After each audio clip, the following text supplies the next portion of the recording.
Assalamu alaikum wa rahmatullahi wa barakatuh to some and peace out to the rest of you.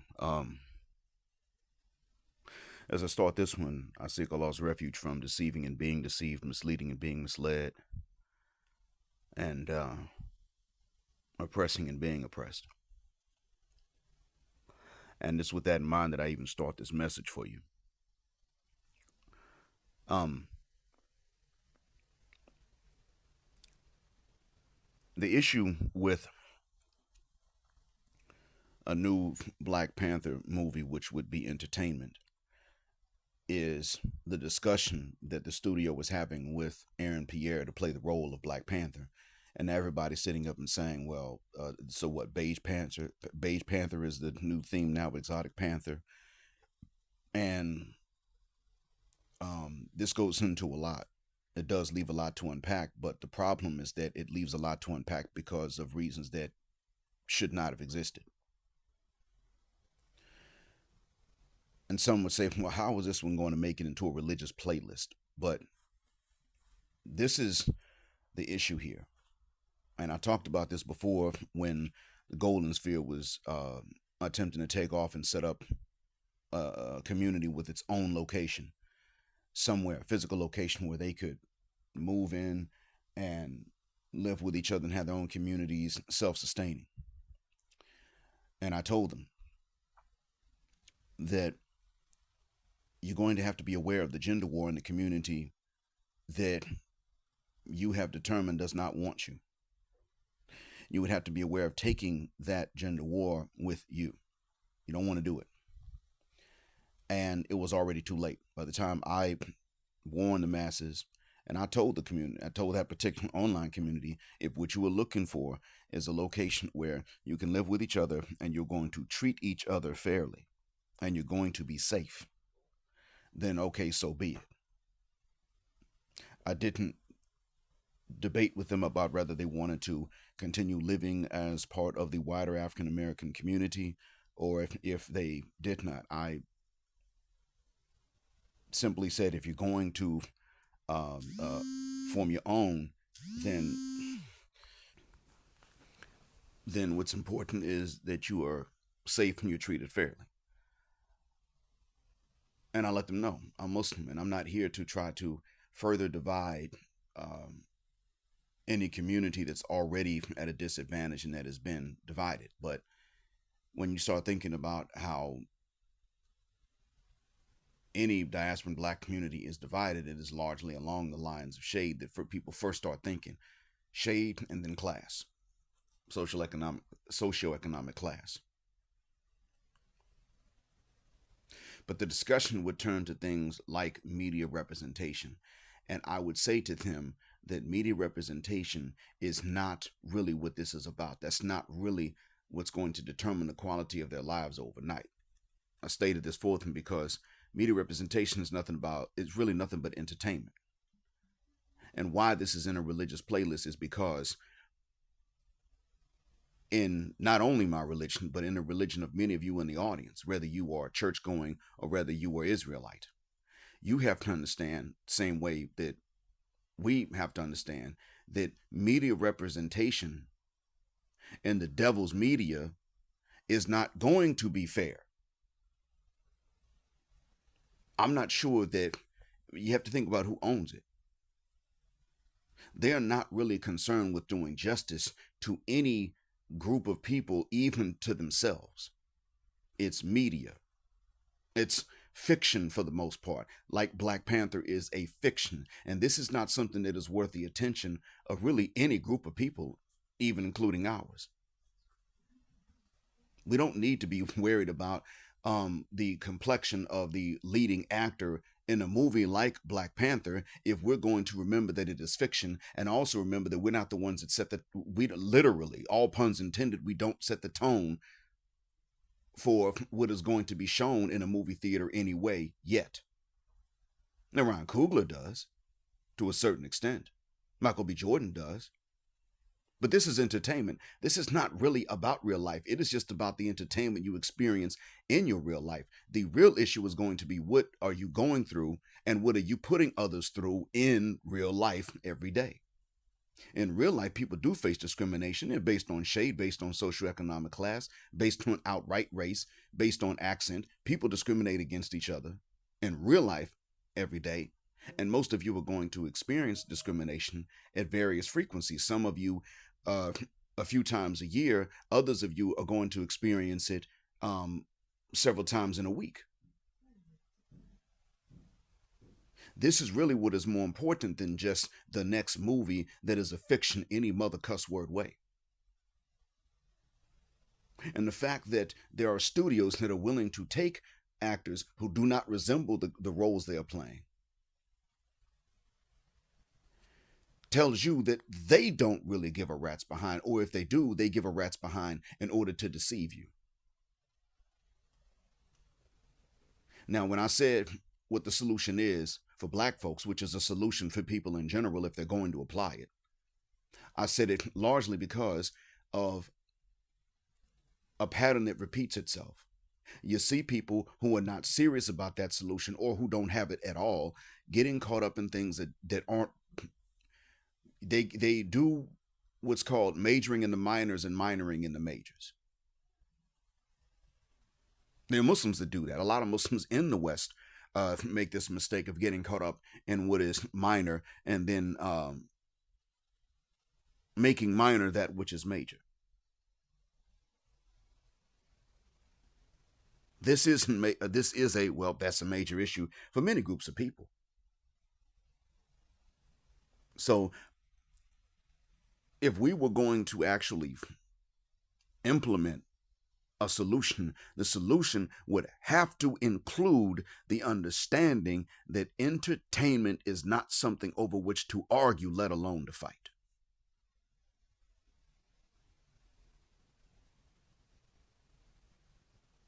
The fact is, there are limits. Even if Ryan Coogler is the one that is influencing what's going to be shown in a movie theater later on that we're going to watch for entertainment, knowing full well that it is fiction, even he is not going to be able to sit up and just decide, I'm only going to show this in a studio above his head, does not turn around and override that which is not going to be a good message for their particular racial community.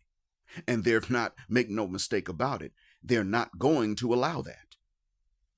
That's why in the first one, the CIA agent had to wind up being one of the white saviors. Excuse me?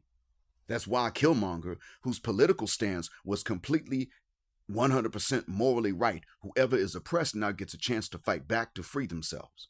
That's not particularly wrong. Unless somebody is oppressed for a reason of their own doing. But what he was pretty much saying is we're not going to let anybody else do that. We have something that they can benefit from. They can buy it. We can sell it. We both benefit. They go free. Nobody's easily oppressed anymore. Okay, so then all of a sudden he's crazy and he's the villain and he's the one that has to be done away with? What are you, nuts?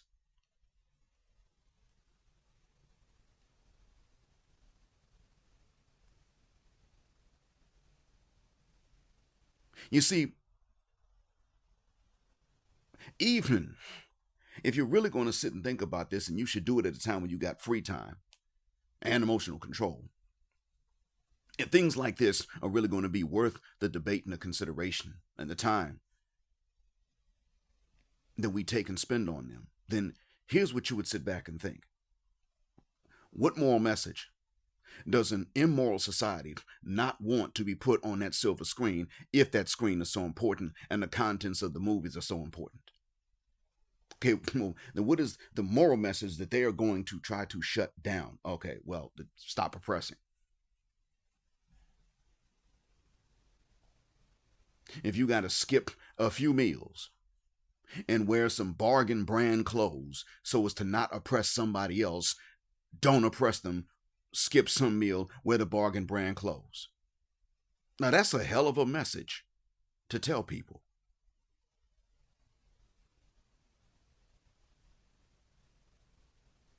And that's exactly what it is that certain parties are never going to want to see put on a screen. So if you're really going to obsess about how the actor is going to look when he plays the role of the next Black Panther, then you would stop and think, okay, well, if I was in charge of casting for that, I would say, okay, well, let's ask Michael B. Jordan if he will come back and play that role of Killmonger as the next Black Panther. Why not? But he died at the first one because that's how the story has to go for the studios and for their whole entire society to accept it. And we know that, and yet we're still getting caught up in media representation of complexions. Hold on. Stop and think about this for a second. Stop and think about what the cuss word that means. Media representation over individual complexions within a race in fiction and historical fiction. If you are worried about historical accuracy, then that's not wrong in and of itself. But if you become a people who don't rely on somebody else's imagery to teach you your own history, then what they decide does not matter. You would be able to look at actual historical text and photographs to figure certain things out. And you wouldn't rely on their movies.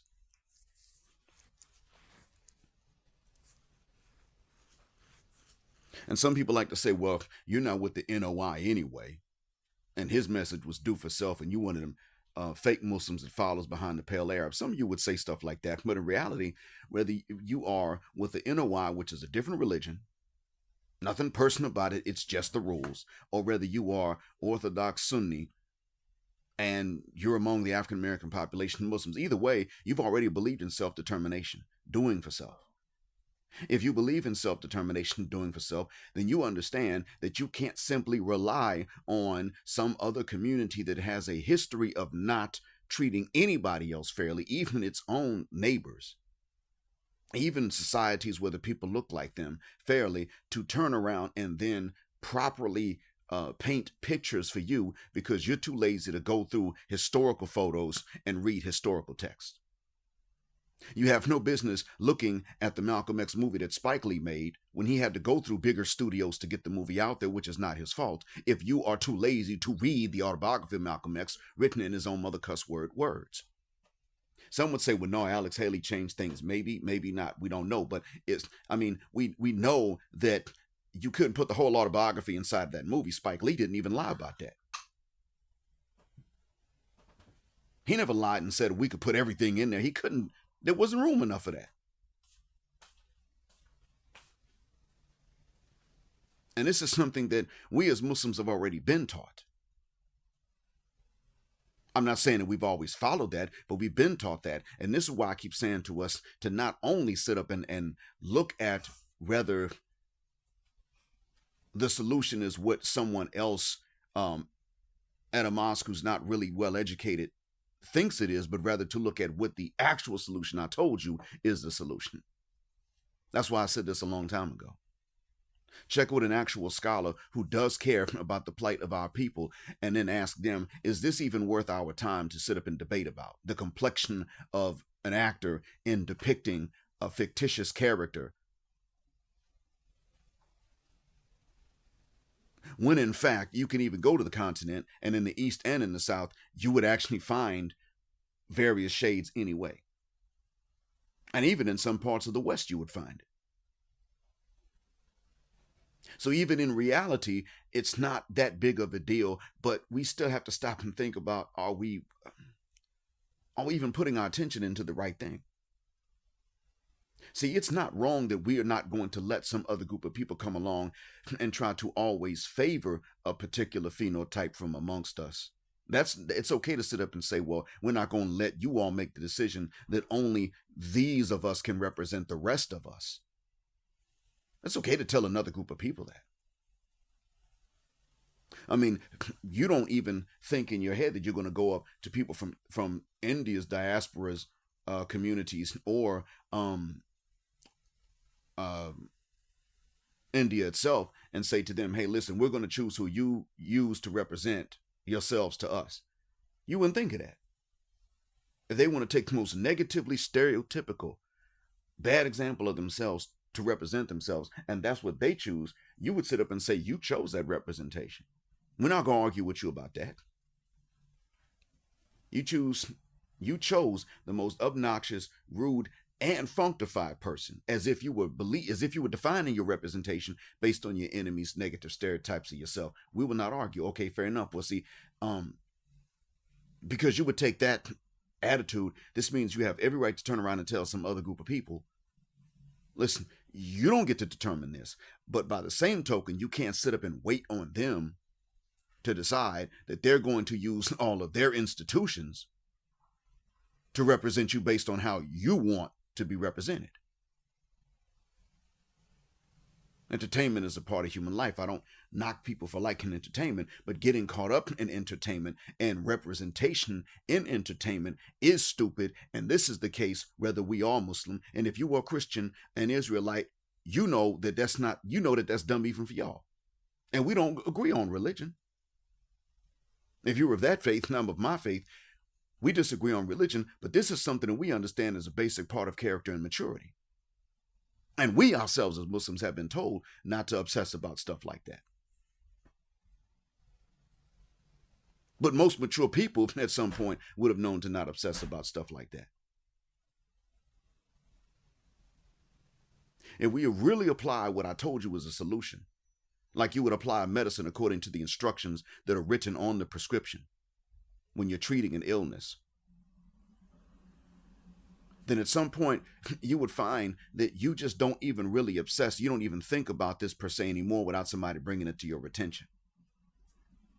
And we got to stop belly aching and complaining about the complexion that is being used to represent us in things like sports and entertainment, because they are merely sports and entertainment. What's the real value of a particular sport in life? It's the health benefits. And you don't get that by watching from the spectator seats. You're allowed to, but that's not what the health benefit is to you. That's what the benefit is to the athlete, the professional athlete that's playing a sport, making tons of money and staying in shape. But for you, what's the benefit for you? Now let's take these professional sports jobs and these acting jobs. How many of them are there? Now, how many people like you exist in real life that you come across in a year?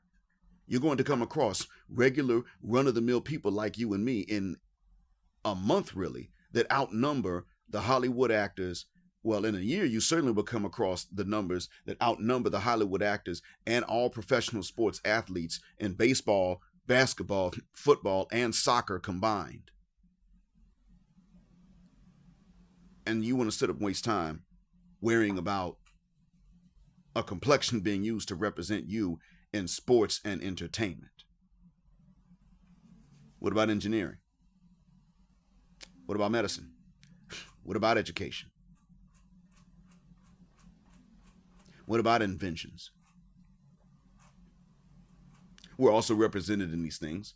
We don't argue necessarily about the complexion being used and the images being used to represent us in these things, because we still value these real benefits in life less than we do what someone else is going through on TV on a screen in front of us. And maybe, if we're lucky enough, in a live stadium or sports arena in front of us, if we can afford the tickets. We got our priorities backwards.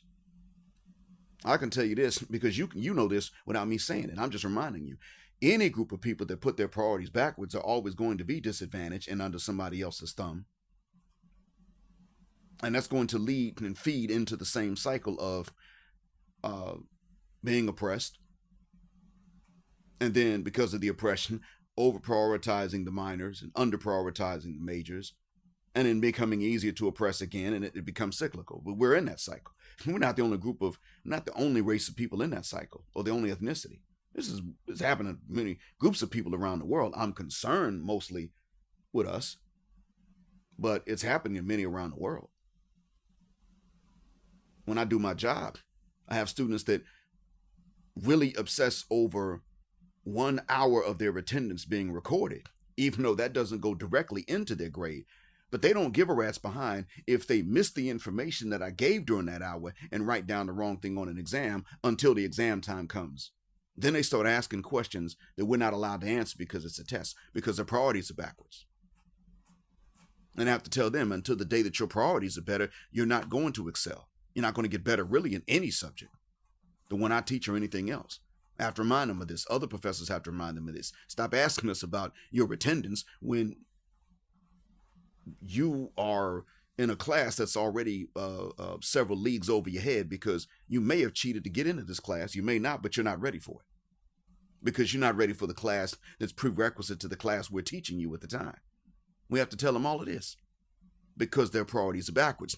We, as an ethnicity, still got backwards priorities. And there are Muslims among us that fall into that problem too. And there are Muslims from other races that fall into that problem, getting their priorities backwards. Cut that mess out. Treat entertainment like what it is. Yeah, it's a normal part of human life. It is actually an important part of human life if you keep it in perspective. But it's not something we get to sit up and just argue about when we know Mother Cussword well that a community that doesn't believe in fair treatment of other groups of people is ultimately in charge of what we're going to see. No, We got distracted from the issue that the character that, or rather the mode of thinking that the character Killmonger symbolized was actually the right one. That was morally correct. What's wrong with what he wanted? If you're in a good position and you can help someone, don't let somebody oppress someone else. You can't save the world, but dang, do it for somebody. What's wrong with that position? And he was the villain. And he had to die in that storyline. That right there tells you who's really behind it. And you're going to sit up and obsess about when those folks are going to pick a different complexion to represent a fictitious character who believes in just letting everybody else go through, even his immediate neighbors, go through purity hell and even hiding what he has so that they don't ask him for help.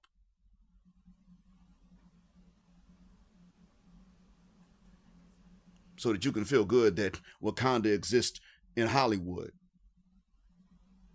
Even though we all know, Mother Cusswood well, that the minute you try to build it in real life, they're going to try to kill you, because they're doing it to the leaders of the AES nations. Ibrahim Traore, President Chiani, and President General Assimi Goita. They keep going after them for trying to build far less than the fictitious version of Wakanda. Just for not giving up gold and uranium to France at nothing prices, people keep going after them. And you want to argue over the complexion of a fictitious character used to represent a fictitious country, Wakanda, that we already know the same ones who control the studios would use governments to make sure it never came into fruition in real life. I'm going to close with this. I already told us what the solution is, but sometimes people are not ready for the solution because the basic human intellect and mature wisdom for their age is already above their head. So forget a comprehensive solution like what I told you was going to fix this.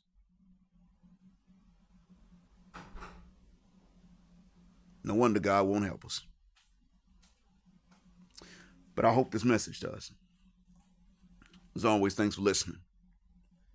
And appreciate you choosing this airline for this particular flight. And until the next flight, Assalamu alaikum.